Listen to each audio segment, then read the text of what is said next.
नमस्कार, टीवी 9 राजस्थान पर आज की इनसाइड स्टोरी के साथ मैं हूं भविष्य त्यागी। आखिरकार लोकसभा चुनावों की तस्वीर राजस्थान में भी साफ होती दिखाई दे रही है। तमाम सीटों पर दोनों ही मुख्य पार्टियों ने अपने प्रत्याशी उतार दिए हैं। भीलवाड़ा और बांसवाड़ा ये दोनों सीट हैं जिस पर बांसवाड़ा में कांग्रेस अभी तक अपना प्रत्याशी फाइनल नहीं कर पाई और भीलवाड़ा में बीजेपी। इन दोनों सीटों को छोड़ दिया जाए तो बाकी 24 सीटों पर दोनों पार्टियों ने अपने प्रत्याशी जो हैं फाइनल कर दिए हैं। लेकिन इस बीच एक बड़ी खबर यह है जो लगातार चर्चाओं में थी कि क्या रविंद्र सिंह भाटी, जो कि बाड़मेर की शिव विधानसभा से निर्दलीय विधायक हैं, वो बीजेपी के लिए लोकसभा चुनावों में सारथी की भूमिका में होंगे या फिर एक चुनावी प्रतिद्वंदी की तरह इस लोकसभा के दंगल में बीजेपी की मुश्किल खड़ी करेंगे। अब इस सवाल का जवाब मिल गया है। दरअसल आज सर्व समाज की बैठक के बाद रविंद्र सिंह भाटी ने इस बात का ऐलान कर दिया है कि वो जैसलमेर बाड़मेर लोकसभा सीट से निर्दलीय चुनावी ताल ठोकने जा रहे हैं।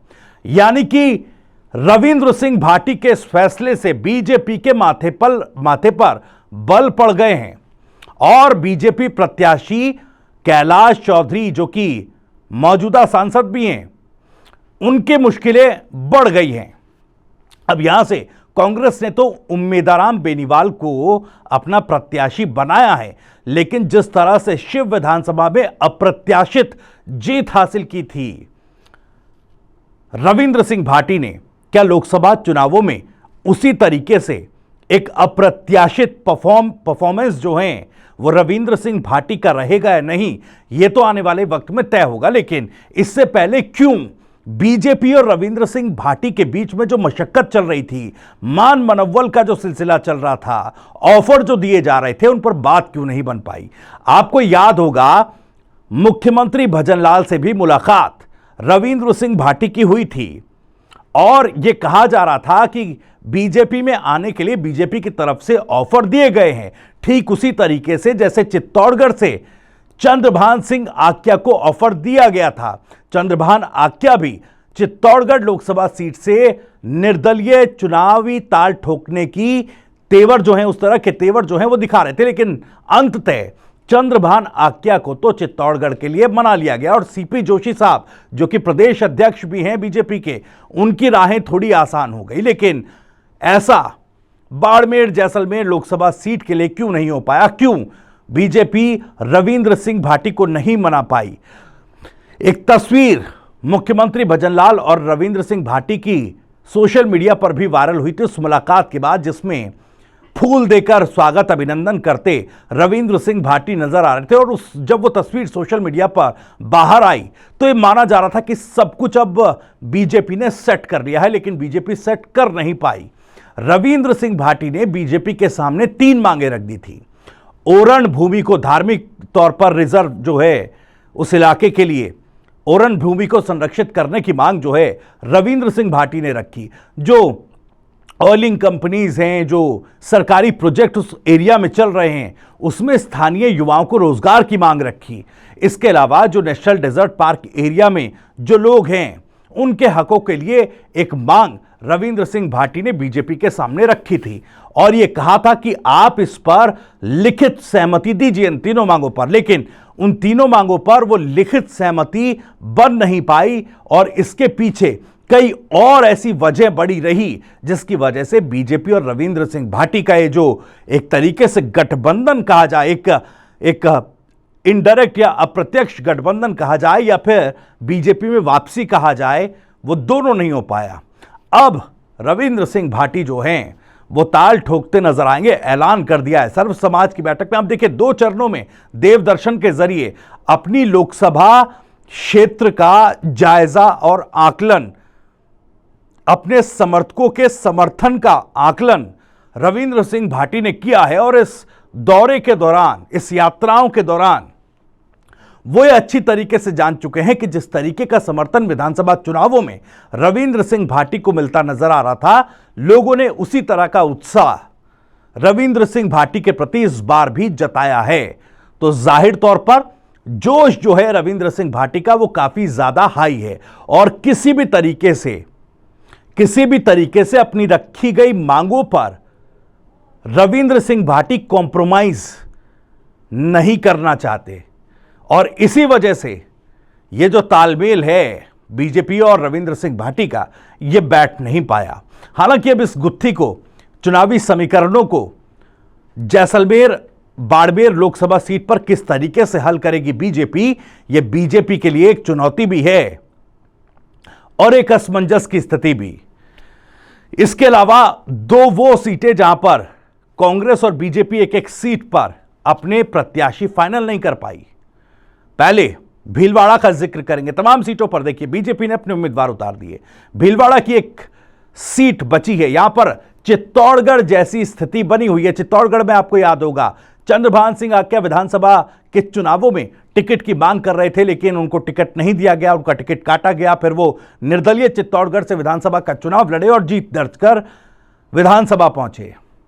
ठीक इसी तरह की स्थिति भीलवाड़ा में भी बनी, जहां अशोक कोठारी विधानसभा के चुनावों में टिकट की मांग कर रहे थे, लेकिन उनको टिकट नहीं दिया गया। उनको टिकट उनका जो है वो काट दिया गया।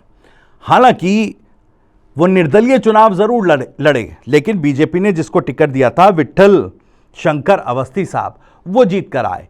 विनोद को जो अशोक कोठारी साहब हैं वो यहां पर जीत नहीं पाए।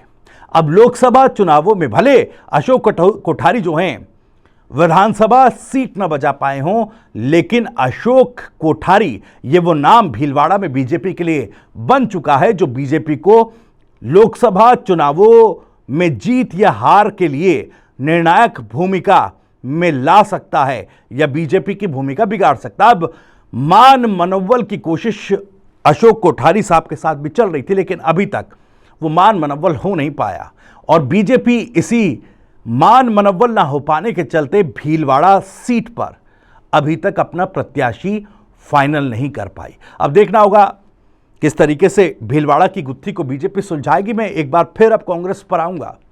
बांसवाड़ा की एक सीट जो कांग्रेस पार्टी फाइनल नहीं कर पाई कि कौन यहां से चुनाव लड़ेगा। देखिए हाल ही में महेंद्रजीत सिंह मालवीय आदिवासी वर्ग के बड़े नेता बीजेपी का रुख किया। बीजेपी ने हाथों हाथ टिकट दिया बांसवाड़ा लोकसभा सीट से।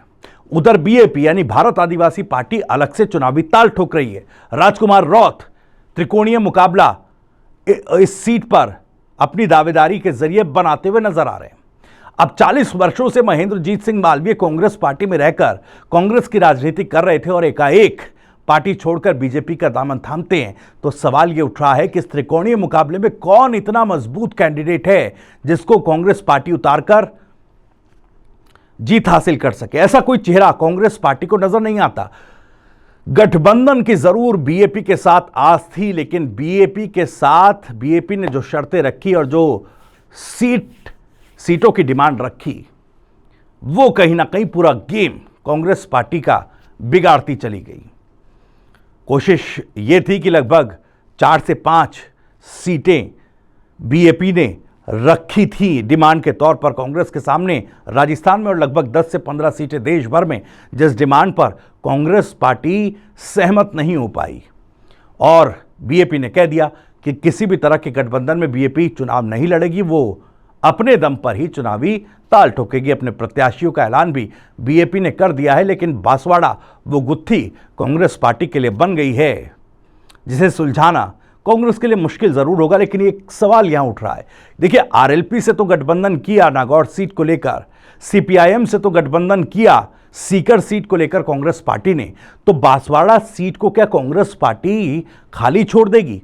यूं कहें कि इनडायरेक्ट एक अप्रत्यक्ष गठबंधन बीएपी के साथ या उसको उस तरीके से समर्थन देती कांग्रेस पार्टी नजर आएगी। इस त्रिकोणीय मुकाबले में क्या कांग्रेस पार्टी अपने आप को किनारे कर लेगी? ये एक सवाल है और इसी सवाल के साथ आज इस इनसाइड स्टोरी में इतना ही। आपको ये जानकारी और वीडियो पसंद आया तो वीडियो को लाइक करें, ज्यादा से ज्यादा शेयर करें। आप भी इन मामलों पर कुछ कहना चाहते हैं तो कमेंट बॉक्स आपके लिए खुला हुआ है। कोई भी अपनी बात, कोई भी सवाल, कोई भी राय कमेंट बॉक्स के जरिए आप हम तक पहुंचा सकते हैं और राजस्थान से जुड़ी तमाम खबरों के लिए सब्सक्राइब जरूर करिए और बेल आइकन दबाइए। नमस्कार।